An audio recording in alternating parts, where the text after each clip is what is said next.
శ్రీరామచంద్రాయ నమః. శ్రీ సీతారామాభ్యాం నమః. శ్రీమద్ వాల్మీకి రామాయణము అయోధ్యాకాండము 19వ సర్గము. శ్రీరాముని వనగమనమునకై కైక ఆయనను తొందరపెట్టుట. దశరథునకు తల్లి కైకేయికిని ప్రణమిల్లి శ్రీరాముడు కౌసల్యామాత మందిరమునకు చేరుట.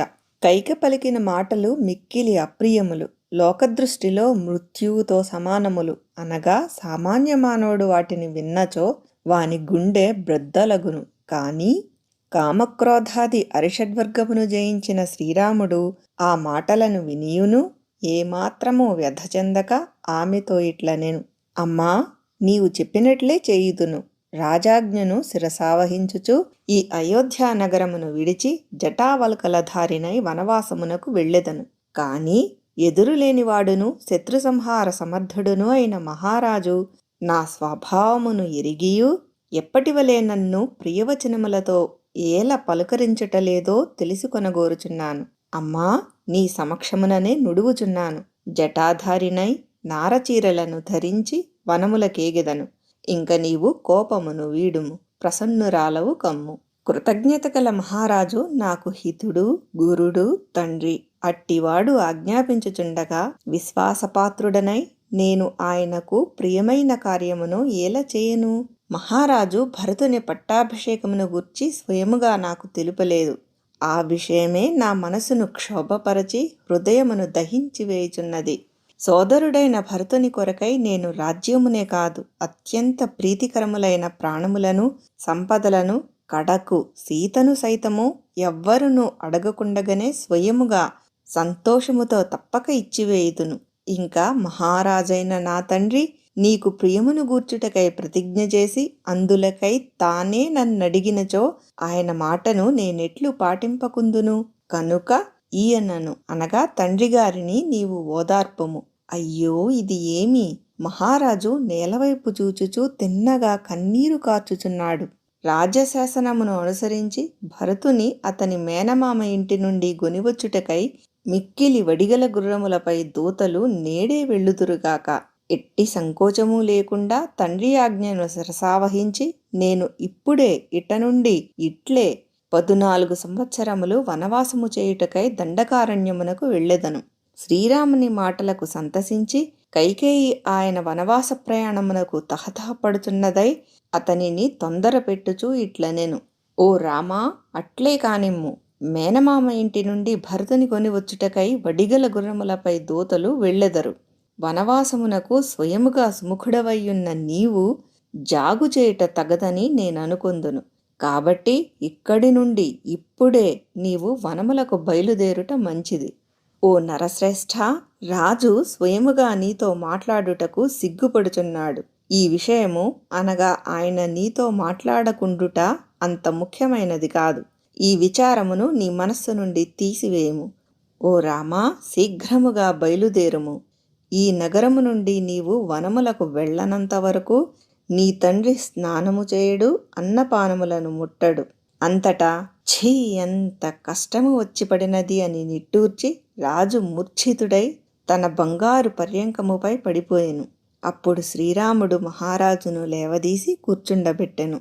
కొరడాతో గుర్రమును అదలించినట్లుగా కైకేయి తనను ప్రేరేపింపగా అతడు వనగమనమునకు త్వరపడసాగెను. దుష్టురాలైన కైకేయి పలికిన దారుణమైన అప్రియమైన వచనములను వినియు రాముడు ఏమాత్రము వ్యధ చెందక ఆమెతో ఇట్లు నుడివెను: అమ్మా, నాకు రాజ్యకాంక్ష లేదు. నేను ఇచటనే ఉండిపోవలనని ఆశించుటయూ లేదు. కేవలము ధర్మమునే ఆశ్రయించియున్న నన్ను ఋషితుల్యునిగా ఎరుంగుము. పూజ్యుడైన మా తండ్రికి ఏ కొంచెముగానైనను ప్రియమును చేయగలిగియున్నచో ప్రాణములను ఒడ్డి అయినను అన్ని విధములుగా దానిని చేసియే తీరెదను. తండ్రికి శుశ్రూష చేయుట, ఆయన ఆజ్ఞలను పాటించుట అను వాటికంటే మించిన ధర్మాచరణము మానవులకు మరి ఒకటి లేనే లేదు. పూజ్యుడైన నా తండ్రి స్వయముగా నన్ను ఆదేశింపకున్నను మీరు చెప్పినారు గదా, అది చాలును. నేను 14 సంవత్సరములు నిర్జన వనప్రదేశమున తప్పక నివసించెదను. ఓ కైకేయి మాత, నన్ను శాసించుటకు నీకు పూర్తిగా అధికారమున్నది. నీ ఆజ్ఞ ఎట్టిదైనను దానిని నేను శిరసావహింతును. నీవు స్వయముగా నాకు చెప్పక రాజుతో నుడివి ఆయనకు కష్టము కలిగించితివి.